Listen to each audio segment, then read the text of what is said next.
Eh bien bonjour à tous, je me lance donc dans cette première correction vidéo en votre compagnie.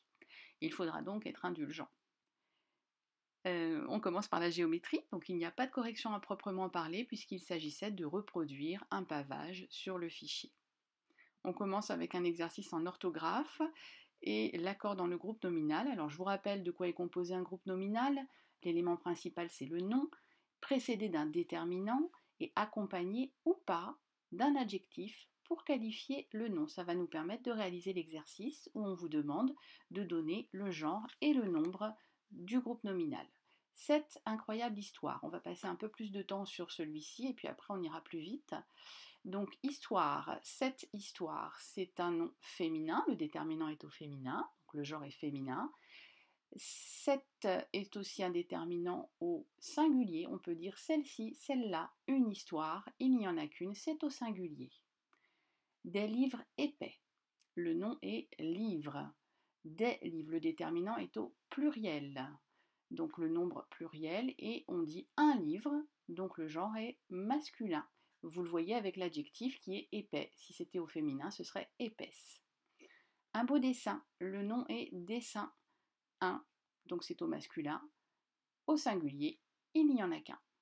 Leurs affaires personnelles, le nom est affaire. Le déterminant ne nous aide pas trop parce qu'on l'écrit comme ça si le nom est masculin ou féminin. Mais si on regarde l'adjectif personnel, on voit qu'il est au féminin. On dit donc une affaire.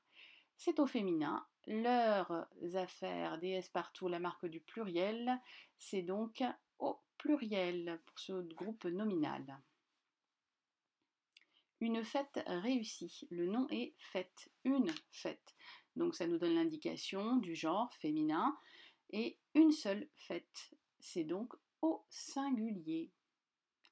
Ce gentil héros. Alors héros, ça fait partie des noms qui s'écrivent de la même façon au singulier ou au pluriel. Ça ne peut pas nous aider pour résoudre notre souci, mais on voit le déterminant. Ce gentil héros, c'est un déterminant au masculin. Héros est un nom masculin. Celui-ci, celui-là, il n'y en a qu'un, c'est au singulier. Et enfin, vos jolies barques, le nom est barque. On voit grâce à l'adjectif que c'est un adjectif au féminin, donc c'est une barque, le genre est féminin. Vos, c'est un déterminant au pluriel. La marque du pluriel, il y a plusieurs barques, plusieurs jolies barques, des S partout. C'est donc au pluriel en ce qui concerne le nombre. Dans Questionner le monde, nous étudions actuellement l'espace et plus particulièrement notre système solaire. Vous avez collé ou recopié la carte de notre système solaire et appris la définition, à savoir que le système solaire est composé du Soleil et de 8 planètes. Sur la carte qui apparaît devant vous, vous avez une petite planète complètement à gauche qui s'appelle Pluton. Elle était auparavant considérée comme la 9e planète du système solaire, mais elle a été déclassée, si je puis dire, en 2003 en tant que planète naine, donc elle ne fait plus partie des planètes de notre système solaire. Pour retenir le nom de toutes ces planètes, je vous ai proposé un moyen mémotechnique. Mémotechnique, ça veut dire une petite astuce pour retenir facilement des choses qui sont assez difficiles à apprendre, là notamment le nom des 8 planètes du système solaire, mais en plus dans l'ordre de la plus proche à la plus éloignée du Soleil. On y va ensemble. Voici donc notre phrase. Mes vieilles tortues marchent justement sur un ninja. On le fait ensemble. Mais correspond à Mercure. Vieille, la planète Vénus. Tortue, c'est la Terre bien sûr. Marche, c'est Mars. Justement, la planète Jupiter. Sur Saturne. Un, la planète Uranus.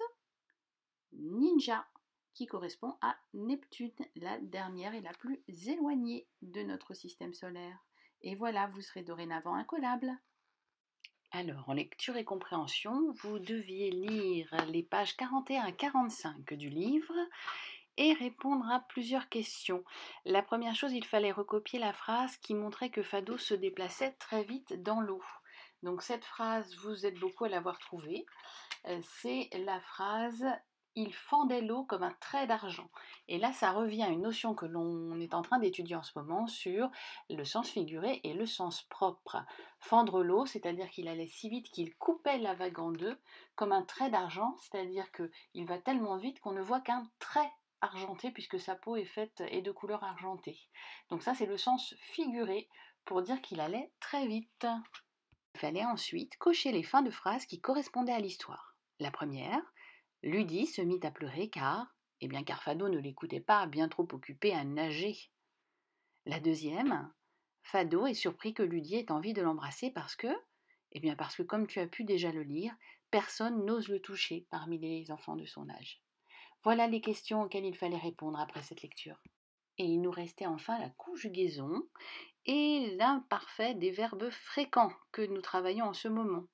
Donc dans cet exercice, il fallait compléter les phrases avec le pronom sujet qui convient. Et donc observer la terminaison, en déduire le pronom qu'il faut mettre. Nous commençons. Venions à l'école.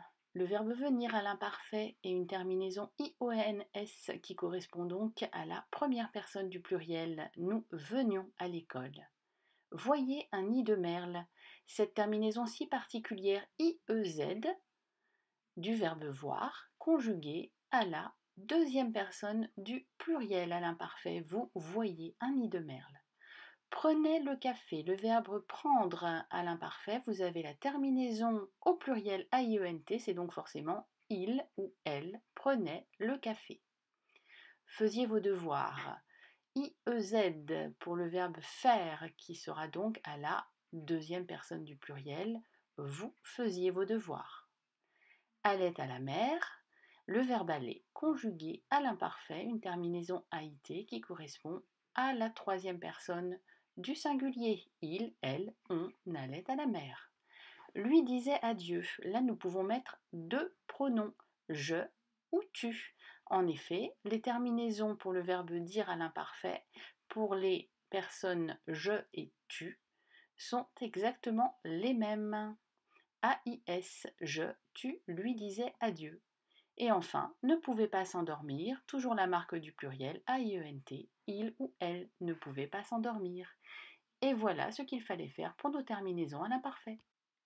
Eh bien, nous avons terminé cette correction. Je vous remercie pour tout ce travail et vous dis à demain.